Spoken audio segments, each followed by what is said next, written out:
Welcome to the Thought Leaders Podcast. I'm your host, Isabella Sanchez Castañeda. Let's jump right in. Welcome to Thought Leaders Podcast, and I would love to welcome Barb, who is a digital marketing coach. And today we're going to talk about all things digital marketing, not in the sense of faceless marketing or the master resale rights. I know they're trying to take the word digital marketing away from us, but in the more traditional sense, in growing your business using online platforms. What is your favorite online platform to grow a business on, Barb? I'm a little scared to say it at the time of this recording, but I'm going to say organic search. Tell me more about that, of why you're afraid to. Because just yesterday, there was a big old leak of Google documents, supposed Google documents. I think there's still some question about whether or not there's some validity to them or authentic. I'm still reading through all the documentation, trying to figure out, because there's a ton of opinions that are happening right now, of course. And there is speculation that it was leaked, and for whatever reason it was leaked, we still don't know. That guy did come out and talk about it a little bit, but the SEO industry right now is really kind of up in arms about oh my gosh, what is this going to do for search? Google, it was already dying because of AI was taking over, and the whole AI overviews was coming up, and they were talking about how because they're so bad, it's ruining the internet and all of that stuff. The idea that the SEO industry is up in arms about this information coming out, and that it's going to ruin SEO, and that it's going to ruin Google and the internet, because once SEOs and people who use black hat techniques get a hold of this, they're going to manipulate everything and ruin the internet. But this has been happening for years. Anytime you find out information about how Google works, whether it's a tiny little bit or a big massive one like this, somebody will always try to find a way to exploit it. So what I like to tell people is to just wait a little bit. You don't have to wait forever, but sit back just a little bit. Don't make any rash judgments. Don't do any rash decisions with your website. Ensure that you have all the information first before you go out and make any changes to the website, because no matter what happens, it takes a little bit for it to work. Google cannot be that fast necessarily with as much information as it has, as much code as it has, as much feedback as it gets from everybody in the world. The last update that we had in March, I think it was March, was a big one about helpful content, or making sure that some of the aggregate websites weren't always at the top, or that Reddit wasn't always at the top, or that other people that were being favored weren't always at the top. And then when that happened, a lot of sites came down. They lost a lot of their traffic. And it was mostly sites that were claiming to be helpful. And that's exactly what it was supposed to do. But those were also some of the loudest people that were talking and saying, oh my gosh, it wrecked my website. Well, it should have been more helpful. And what does that mean for the average business owner? What does helpful content even mean in this context of SEO and blogging? Mm-hmm. Helpful content is where you write for the reader. And some people are going to say, yes, I know, I've heard that 20 times. Where it comes from is that there's a lot of information out there, and people work with companies that claim they're doing helpful content. They're writing for the reader, but they're really not. They're not taking that extra step to be okay, I'm going to load up this blog post. I'm going to see what it looks like. I'm going to add some visual pieces. I'm going to really sit and think, does this look like a real piece of content? Does this feel helpful? Or is it really just surface level? Because there's a lot of surface level content that is out on the websites right now. For someone who is writing a blog, I've toyed with this where I'm okay, maybe I should start writing a blog. Maybe I should start turning my episodes into blogs, that kind of thing. Is there a gut check? Is there a line that they know when it crosses over into being helpful versus maybe this doesn't have enough meat? So for me, I have a guideline, and I am positive every SEO in the world has their own guidelines based off of how they've worked and what they've seen with their own clients. And I do think it's one of those check your own intuition type things, and what does it feel good for you, for what you know, what your knowledge is, and what you have time for, frankly, what kind of resources you have. But in terms of, is there a line? There's only what we know from what we know from Google, and this, anything I'm talking about excludes like the recent events, because I think that's going to change a lot of stuff at the moment, but it's too soon to say like what exactly. But the idea is that they would give you sort of ideas of what would be considered helpful and what is not considered helpful. Like, for example, if you are going to review a product or review a surface, the helpful thing is to tell it from your own perspective. Don't just read from other websites and put and regurgitate what they're saying on the page. Another thing might be there's this whole thing about EAT. So expertise, experience, authority, and trust. And being able to exhibit those things on your website and on your web pages does provide like a signal for helpful content, because then it's something that can make the reader trust what you're saying. For me, one of the things that is a guideline in terms of probably one of the bigger things that comes up is how long should your blog post be? Like, how many words does it need to be? And today's story is that there is no set number. Back in the day, you had to be so many words. It was like 350 or 250 or something like that. But what I have found is if I get somebody to write an article, a copywriter, and they write something that's in 400, 500, even 6 or maybe even up to 800 words, somewhere in that area, they don't feel like they're giving any information. Like when I read it, it's like, okay, now what? What do I do with it? So playing with it a little bit, I just kind of came up with a number. And when I get around 1200, that makes me feel good. I feel like when I'm reading it, there's something substantial in there provided. It's not repetitive information, which when you're working with a new copywriter, sometimes that can happen. But so that's kind of like my guideline. And then adding in visuals, or adding in testimonials, or adding in stories, or adding in something that you wouldn't necessarily find somewhere else, but that takes some time to think about, okay, what's everybody else doing? Not to copy, but just to find out and get some ideas of, well, what's missing? What can I put on my page that nobody else is doing? I think the question that might be coming up for a lot of listeners, or for a lot of people who have been in the content space, but maybe not in the blogging space, is this other line, which is, how do you know if you're giving away too much, giving away what your program is talking about, or what your coaching does, or all this stuff? How do you gauge when maybe someone is giving quote unquote too much value? That is a great question. I think I'm still answering that for myself, to be frank, because I always want to give information and I always want to be able to be helpful. I figure if how can I answer this? I don't want to say it depends, but it really does. I mean, I think there's different industries act different ways. Like for myself, I will give away the farm. I don't care, because I want to help people. And if they need the help, they can get it. Where I draw the line at is how much I help. So if somebody comes back to me 3-4 times and they're still asking questions and they're into the point where maybe they should be paying for a consultation call or jumping into my group program or something, then that's where I draw the line, more so than what is the information. So that makes me feel good. I know that there's others, especially when I read content from other people, that it feels like I'm only talking about I guess it is the what and the why, not the how. I guess that's coming back up again.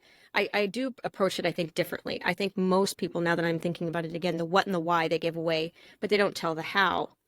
I give the how in my case. And I think it stems back from when I was looking for information and I was trying to get started in this a long time ago. It was like, could you just give me the answer? I just need the answer. And that is kind of where I fall. Does that answer your question? It does. And I promise it's not like a gotcha moment. I just think it's something where we hear it so much as we market our businesses and as we grow. There's so many different philosophies from folks about what's going to work for the consumer who's reading it versus for the algorithm that's reading it versus for who knows what other things are happening there. And so it's just so fascinating to hear your perspective of someone who's doing it for other folks on what is the right way, and hearing that it depends, while it may not be a satisfying answer for a listener of like, oh, I just wanted that one answer. I do think that it is reassuring that it all works. It just is understanding why you're doing what you're doing and why you're going for a certain length. And that's why bringing in experts can be so helpful. And so for you going back, like what is it that made you dive into SEO in the first place? Because I couldn't find the answers. And so I had to find the answers. I was very resourceful. I worked in digital marketing for a lot of years. I'm not going to date myself, but it was mostly in corporate and it was mostly in the furniture industry. And then I went and did fitness photography on my own on the side. And I never really meant it to be like my go-to career. But when I went to go try to figure out how to market it, and even being in the industry, this is what was frustrating. I couldn't find real answers specific to that industry in terms of what do I do next? What do I do specifically? And then I would go to some network groups and people were like, yeah, I don't know what to do. And I'm like, oh, I can help you because, of course, as business owners, we can always help our clients more than we can help our own business.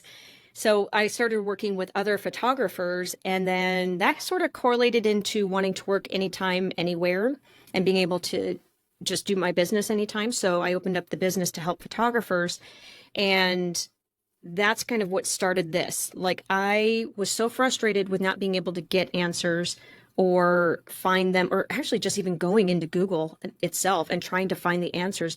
You would find the introduction to everything you ever needed to know 20,000 times. It's like, I don't need to know the introduction or the history of this one question that I have. I just need the answer. So that's kind of how that all snowballed in. And how did you transition from working with photographers to working with different sorts of businesses? That one was really simple because other people came to me. I didn't want to tell them no. And I actually just did a podcast about this saying, I think it's more so from the fact that I'm a recovering people pleaser, more so than I didn't want to say, like, I didn't want to make them mad, la, la, la. But at the same time, what I do, the foundation works across industries. It's just the tactics that change. So there was no reason why I couldn't help people outside of the photography industry and help more small business owners get to where they wanted to go. That makes a lot of sense. And I think that's so true. Like the people pleasing aspect of business. There's a lot of business advice that's like, just say yes. And then there's other people who are like, no, just focus exclusively on your niche and say no to every distraction. And there has to be like a sweet spot in the middle. But what does actually working with all of these different industries look like for you? You mentioned a group program just now. What is it that you're kind of teaching folks, helping them do, all of that? The framework is simply the same for the most part. So there's like a framework where you get some clarity and then you build a strategy and then you execute it. Now, what happens inside of there really depends on where each business owner is in their journey, because everybody is somewhere different and they market in different channels. They have a different method for marketing, whether they want to be on screen, off screen, those types of things as well.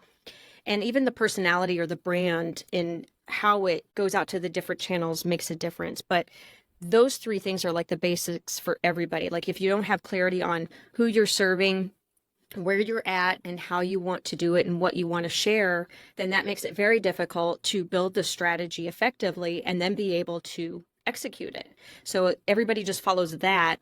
And then when they come into the program, we talk about, okay, well, what do you need help with? Because by far, it's not a course. That's one of the things too, I think, that is in this industry, or at least recently, especially with like everybody going online for digital, there's a lot of courses out there, but it doesn't take into account the fact that everybody's in a different place, and or what worked for the person who created the course might not work for the business person who's looking for information and looking for help. And so that's what my program does. It's built more around coming in and asking questions specifically for what you need to know so you can get the answer, move on, and get to your next thing so that you can continue selling your services. And where are people typically coming in? Like, are they, they've been trying to do their digital marketing on their own for years and they're just like, something's not working? Or is it the person who's just getting started? Well, you know what? It's kind of a little of both. I haven't seen it like sway. Well, maybe it sways a little bit more to people who have already been on, mostly because I can hear the frustration that people have. And they are like, okay, I've tried this, I've tried that, I put my money in ads, I didn't get anything. Or they've tried different companies and they didn't get anything from there. So I think it's probably more that they've been in business for a little while. It's usually sooner than later. So it's not like businesses typically that have been in for 10 to 15 years, but like maybe 3 to 5 mark potentially. So I think that's where it sways. That I can hear the frustration is what it is. And where do you think that, so you mentioned like the frustration is coming from the things that they've tried, but what is the like root of that frustration? What is the thing that's keeping them usually, right, from seeing the success that they want? They just don't know where to go or what to do. So like they're getting hit from all angles. Like, this is what you need to do with your website. This is what you need to do with that. But at the same time, if they've tried it, it may not work because the person who's telling them to try the thing, it's not for that particular business. Like, for example, a lot of people push Facebook ads, and that doesn't always work for everybody in the same way that some people push Facebook ads. Like, one of the big ones I think that's out there is doing promotions on Facebook and getting, I forget what the word's called, like lead generation. So you like do a giveaway, you'll get all these names, but the problem with that is that, well, first of all, people are just entering to be in a giveaway. They don't really want your service. They don't want to pay for your service. They want the free thing. And then you get all these leads while you can try and give them an offer to get them in and use them as that method. They're not qualified. They're not warm at all. So it's really not a great tool to get a return on your investment or the ROI on it. So it's also very short term. Like, that's why I really like the SEO or organic search and getting organic methods, because it's long term. It builds on itself, just like podcasting. I think there's a more sustainable way, a more longer way. And once you get the workflow for things, it's not as like difficult. I feel like it feels a little bit simpler because you get the workflow going. Absolutely. And you have such an interesting perspective. We were talking before actually starting the podcast that you have your podcast and you're thinking of it extremely long term. And maybe not extremely, but you're thinking about it long term, right? You're not necessarily counting down the clock saying I need to get results in 30 days. You chose SEO, which is a long-term strategy. And I think kind of what you were saying is a lot of the folks who were coming in maybe were stuck in short-term loops. And what would you say is the reason or the personality trait that you might have that allows you to think in this longer term way? Boy, that is a great question. I promise I'm not trying to stump you. I'm just so curious. You know what? It is definitely an evolution. I'm going to tell you that, because I remember when I first started and when I was in corporate, I was so like, just give me the information. Let me do this right now. I got to get my crap done. I got to get this task done. And as I became a business owner, my patience had to evolve and be like, okay, because as you're trying to get business, you have to be patient with that because people don't know you right away sometimes, depending on the method, of course. But I guess where I'm getting at that is it's definitely been an evolution. And I felt like as I was working through digital marketing and trying to hone in where I wanted to be and where I wanted to help, SEO was definitely the place, because it was such a pain point for me. So the idea that when I was trying to hire out for it and people wouldn't give me information and they would charge me at the business that I was at, and I would ask them for like, okay, well, what is this monitoring or what is that? And they would not answer me. I think just grew out of my frustration for being transparent and having honesty in what you do as a business. And so that by itself, learning SEO, you have to have patience because it is a long game, because it's not something. There's quick wins, of course. Everything has an asterisk next to it, a splat, right? But in general terms, it's a long-term strategy. So you have to have patience. And I think that, along doing it for so long, just kind of evolved into it. So I think it's so hard to hear as like a business owner to have patience, to be long-term, to think of, because I think we all want it, right? And I think we all are like, but a week is a really long time. How do you handle that when someone comes into your program or starts working with you and 15 days have gone by and they're like, why isn't this working? I just simply try to make them feel at ease about it and try to explain it. I think it's all about trying to explain what's happening behind the scenes, because you can't see what's happening behind the scenes. So I try to articulate what that is. And for example, even with Google and organic search, even Bing, all of these things, even Google Ads, it takes time because they're trying to learn your information. So when you make one change, something over here has to happen. However, it's not going to be right away necessarily. It depends on the change too. If you change, I'm going to get a little nitty gritty, but let's say you change a page title or a meta description, the thing that shows in the search results. That might have an effect right away because it changes right away. So people might click it more, and that might impact your rankings. If you change the content of it, the behind the scenes of the page, it depends on when Google or Bing or whatever, they come to look at the page to get the information and then reprocess it and then still put it up against others that are showing up at the same time. So, or if the algorithm changes and now you made a change, but then they changed the algorithm 2 days later, they might not consider that change anymore. So now why did you make, there's so many things happening behind the scenes. And so if, for example, I have one person who's working on Google Ads, and they at least understand that it takes a couple weeks for it to process. So if something doesn't work in the couple weeks, we absolutely have the option to change if we want, or we can give it time. And that's also what I say nowadays, because it can take anywhere from 2 weeks to 2 years. I've seen things take off not for 2 years without touching a single thing on the page. It is so crazy. So some of it has to do with how much patience you have, and can you wait it out, or just keep trying different things, and maybe something will kick off, because there is no black and white answer all the time when it comes to this stuff. It seems like there's a lot of, obviously, the tactical strategy to look into, like the different algorithms and understanding the EAT and understanding ads and all of these things, but there's also so much of an emotional, almost regulation component to it. And I'm curious if you think, can certain businesses do this on their own, or is it usually ideal to have either a consultant come in, such as yourself, or have a team member that's solely dedicated to it? Is it really possible for maybe a solopreneur to do this well? Yes, it is possible. However, here's my splat. It is not ideal, only because you, as a solopreneur or as an entrepreneur, and I can say this from my perspective and clients, even just seeing it, you want to spend your time on building the business, making it grow, the overarching things. You're not wanting to spend your time on the things that you can outsource for people that have that expertise. So, for example, copywriting.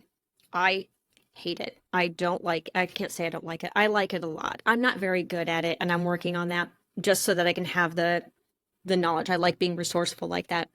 However, I know that that's not my strong suit, so I'm going to hire out for that. Can I do it? I sure can. It wouldn't be the greatest, but it's better outsourcing it to people who know more than me. I mean, I think that goes back just to general business knowledge, right? You hire the people that can support you and uplift you so that you can do the bigger perspective in your why. Yeah, and that can be so hard for people to understand, or for people to allow to happen, because it almost feels like, well, you're saying this is so great for my business. If it's a must-have business activity, I must do it.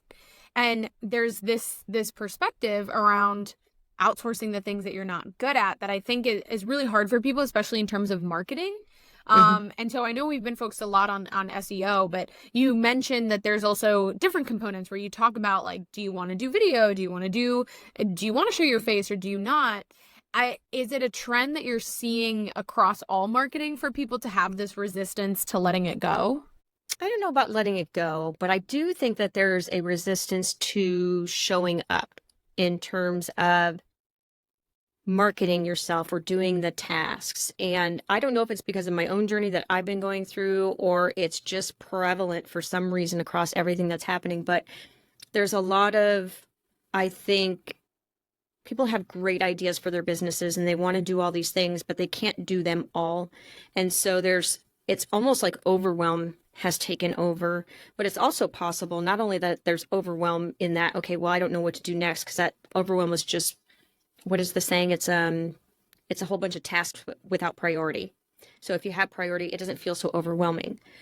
But I also think there's something underneath that says, okay, if I'm not doing these things, I think there's some reason why I'm not doing those things. And that's going to be different for everybody. For me, it was procrastination, because I was afraid to get out, admittedly, even though I thought I could get out and I thought I was marketing my business, I really wasn't. So I think it's a matter of, again, there's blind spots that we can't see. And that's where consultants come in handy, coaches come in handy, because along with running your own business, like for example, digital marketing or podcasting, if you have a coach for that and a consultant, they can see things that you can't. And that's where the real value lies. Glad you started bringing up procrastination, because I know that was something that we chatted about before with Just a little bit. with Hello Creator and with the app coach and all of the work that they're doing. You were able to host a whole workshop on procrastination and on the emotions that are kind of hiding behind procrastination. And so give us a little overview. I was there, but for the people that weren't, give us a little overview on just like what your story with procrastination has been. Been an interesting one, I will say that. I didn't even see that I was procrastinating. I thought I was just busy. I thought I was too busy to do anything. And as it turns out, I was procrastinating doing all the things. And it was more so the idea that I didn't want to get out there. I felt like, and I think I'm still working through the why, but the procrastination has to do with putting myself out there, even though I did this. This is the kicker, right? Like I do this for clients all the time, marketing. I love marketing, but doing it for my own business as opposed to somebody else, it wasn't as scary for me to do marketing for somebody else because it was about their business. It was about them. With my business, it's about me and my getting out there. So I was afraid to get out there for fear of, I don't know if it was necessarily rejection, because I think that's a big one, but I think there was a fear of something, and it might have been something around worthiness. There's this whole journey I'm going on with the whole inner child thing, whatever, and wanting to be worthy. And I never connected the two because I just poo-pooed the idea that child stuff could ever be attributed to my adult life. But there is something with the whole worthiness thing. And I think I was afraid, not necessarily of rejection, but of being told that I wasn't right. And not that I care if I'm wrong, that's the funny thing, but there's something in all that I'm still trying to figure out exactly what it is, but that's why I was procrastinating. It's fascinating. And something that I've noticed across just the few interviews I've done, even today, is that so much of it is we want to see business and we want to see finances or marketing or client work as numbers, as just you do this and you get this, you add this and you subtract this. But then our own emotions get in the way, and our own like wounding and our own thought process. And I too have been very resistant at times to the whole idea of like, well, who are you becoming? And like, you have to become. And it can be so frustrating. But I think that procrastination is such a symptom of that. And I think if there is someone listening who is struggling with that, and they heard you say that and they go, oh, maybe I am also afraid of not being right, or I'm afraid of this coming up and it's coming out through procrastination. What is that first step right after awareness to start chipping away at it? Right after awareness. That is a great question. Right after an awareness, what did I do with that? I think it's just building in little things that combat it so that you can work through it. So one of the things that when I was looking back at it, that I did that I didn't even realize was making an effect on it at the time, but was really helpful looking back on it, is that I was in this group and they challenged us to do a video every day for a month.